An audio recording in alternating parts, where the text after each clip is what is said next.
Welcome back to The Breakdown with me, NLW. It's a daily podcast on macro, Bitcoin, and the big picture power shifts remaking our world. What's going on, guys? It is Sunday, October 13th, and that means it's time for Long Read Sunday. Before we get into that, however, if you are enjoying The Breakdown, please go subscribe to it, give it a rating, give it a review, or if you want to dive deeper into the conversation, come join us on the Breakers Discord. You can find a link in the show notes or go to bit.ly/breakdownpod. Hello, friends. Happy weekend. One of the things that we discussed on the show with Scott Melker on Friday was that it feels like there's this burst of activity coming forth from the SEC at what is potentially the end of this phase of the agency's operations.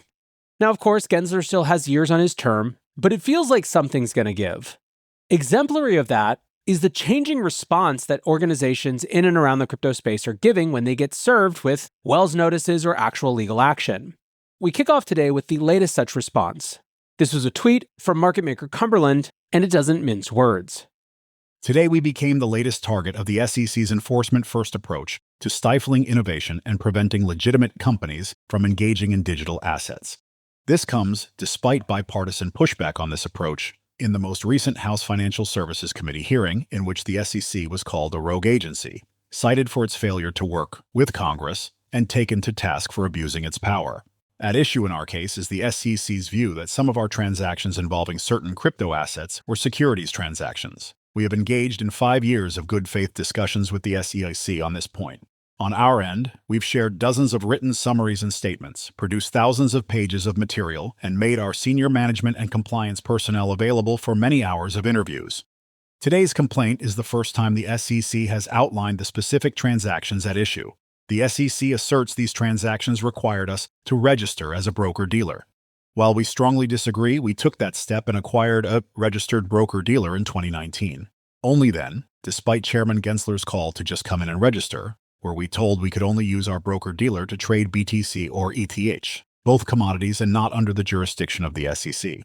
This naturally calls into question whether the guidance to come in and register was provided in good faith. We are not making any changes to our business operations or the assets in which we provide liquidity as a result of this action by the SEC. We are confident in our strong compliance framework and disciplined adherence to all known rules and regulations, even as they have been a moving target. It wasn't long ago ETH was claimed to be a security. We have proven before our firm's willingness to defend ourselves against overzealous regulators wielding their power in ways that harm rather than benefit the market. We did it when Chairman Gensler was chair of the CFTC, with the court finding its case against DRW based on little more than an earth is flat-style conviction. This time, the SEC's approach seems to be a game of catch-22, where the ability to come in and register is just a mirage. We're ready to defend ourselves again. Back to NLW here. This aggressive posture or stance is now starting to become much more common. And in that light, we now turn to our main essay on this LRS. It's by DeFi Education Fund's Chief Legal Officer Amanda Tuminelli and Variant Fund Chief Legal Officer Jake Chervinsky. The piece is titled, "The SEC has been wrong about crypto asset securities all along. Crypto tokens were never securities and the SEC's backtrack proves it." I will turn this over to an AI version of myself to read. The Securities and Exchange Commission has finally admitted what we've known all along. Crypto asset security was a made-up term with no legal basis. After years of misleading the courts and the public, the agency's quiet abandonment of the term signals a major retreat in its regulation by enforcement campaign against the digital asset industry. Rather than putting out proactive or helpful guidance in recent years, the SEC has been suing industry participants in a thinly veiled attempt to kill crypto. So far, it isn't going well. If there was any doubt that the SEC's approach is destined for failure, the recent shattering of the myth behind crypto asset security should put it to rest. Last year, the SEC filed enforcement actions against many of the major centralized exchanges and is currently fighting in different courts against Binance, Coinbase, and Kraken. 2 weeks ago, the SEC moved to amend its complaint in the Binance case. Buried in a footnote on page 24 of the motion, the SEC gave a stunning apology. As this court noted, and as the SEC reiterates with its use of the term crypto asset securities, the SEC is not referring to the crypto asset itself as the security. Rather, as the SEC has consistently maintained since Telegram, the term is a shorthand.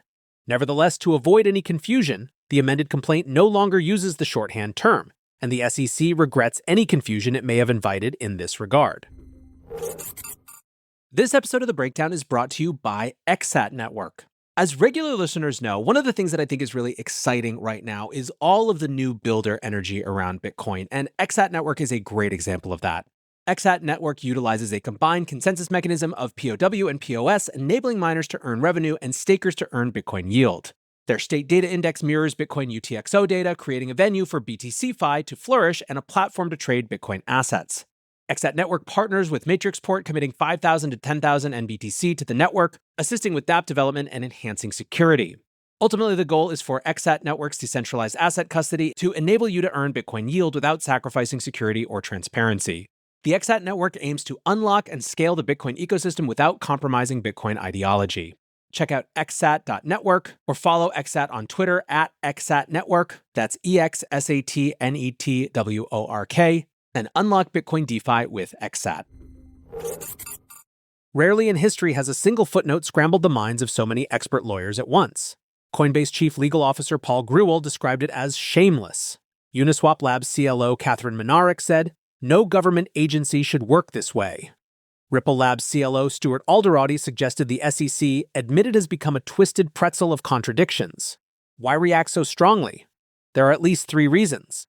First, the footnote is demonstrably false. Far from having consistently maintained that it is not referring to the crypto asset itself as the security, the SEC has relentlessly propagated the myth that tokens themselves are securities. The SEC declared that view as early as 2017 in its settlement with Munchie, where it said that digital assets may be securities and that MYUN tokens were securities because they were investment contracts. The SEC has consistently reiterated that view in the years since. For example, in its 2018 ICO framework, the SEC analyzed whether a digital asset is offered or sold as an investment contract and therefore is a security. In its 2020 complaint against Ripple Labs, the SEC alleged that XRP was an investment contract and therefore a security. And in its 2023 complaint against Coinbase, the SEC accused Coinbase of making available for trading crypto assets that are investment contracts under the Howey test. Even the SEC's reference to Telegram in its footnote seems insincere. The SEC cites the Telegram case as if to show through its own statements that it has a history of consistently maintaining that tokens themselves are not securities. But the citation itself doesn't reference a statement by the SEC. It quotes the court holding that tokens are little more than alphanumeric cryptographic sequence. In reality, the SEC alleged in its 2019 complaint against Telegram that grams are securities because grams are investment contracts. This isn't even the first time the SEC has made misrepresentations to the court this year. In an enforcement action against Debtbox, where the SEC lied to the court in order to get the relief it was seeking against defendants, the court took the rare step of imposing sanctions against the SEC because its pervasive misconduct demonstrate a pattern of organizational bad faith and broadly implicate the commission itself, not just isolated individuals. In an 80-page opinion using the term bad faith 46 times, the court stated that the SEC's conduct constitute a gross abuse of the power entrusted to it by Congress and substantially undermine the integrity of the proceedings and the judicial process. Second, the footnote signals an SEC in disarray. As a federal agency with extraordinary power to regulate the U.S. economy, we expect, and administrative law requires, that the SEC will maintain consistent positions within and across its divisions. In other words, the left hand ought to know what the right hand is doing.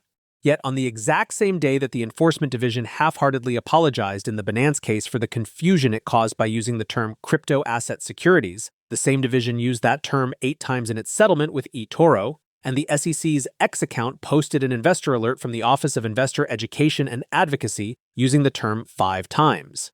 These blatant inconsistencies call into question how entrepreneurs and investors are supposed to understand the law, or the SEC's interpretation of the law, when the agency itself can't even decide what language to use in describing it. Third, the footnote betrays the SEC knowing its view of the law is wrong, and how it's taking different advocacy positions simply to win its enforcement cases. The argument that tokens themselves are securities is central to the SEC's enforcement actions against centralized exchanges. The SEC hung its hat on that argument in the Binance case, claiming that tokens are the embodiment of the investment contract and therefore subject to the securities laws as they trade in secondary markets. The court explicitly called out the SEC's inconsistency in its use of the term crypto asset securities and rejected that argument, holding that it is not enough, standing alone, to bring secondary sales of specific tokens under the SEC's jurisdiction. As a neutral regulator meant to serve the interests of justice, the SEC isn't supposed to take different positions in different cases just because it wants to win them. Instead, the SEC should be presenting a consistent view of the law, assuming it has one. This footnote proves it does not. And that means defendants will have a renewed opportunity to assert a fair notice defense against SEC enforcement, arguing that the law is so vague a person of common intelligence can't determine its meaning. The SEC's sudden abandonment of the term crypto asset securities isn't just semantics, much as they would like to handwave and say so.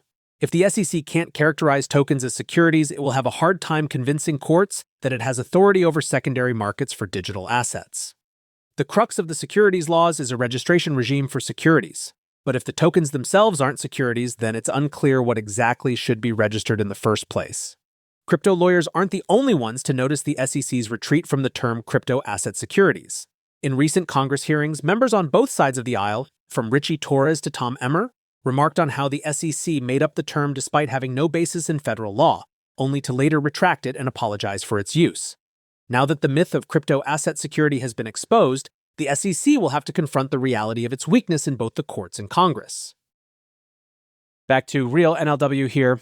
By way of wrapping up, one of the things that became clear earlier in the week is that Gensler views himself not just as fulfilling the mandate of the SEC as it's actually defined. In other words, not just the promotion of fair and orderly markets, the promotion of investment, the protection of investors, but also it appears that he views himself as a defender of the dollar. Now, viewed through that light, his antipathy towards cryptocurrency starts to make a lot more sense. And yet the barrage of pressure from all sides, from Democrats and Republicans, suggests that this sort of self-appointment is not likely to carry the day. There is still a lot of damage that could be done, a lot of harm that could be caused, and ultimately we don't know exactly how much or what exactly is going to change. The big hope, of course, is that when the change comes, it's not just a change in personnel, but a fundamental shift in attitude. The good news is it's highly likely that when the history books are written, it will be these last years that were seen as the aberration in the SEC's approach to markets and innovation, rather than just as a new normal. At least that's my hope. That's going to do it for today's Long Read Sunday. Appreciate you listening as always, and until next time, be safe and take care of each other. Peace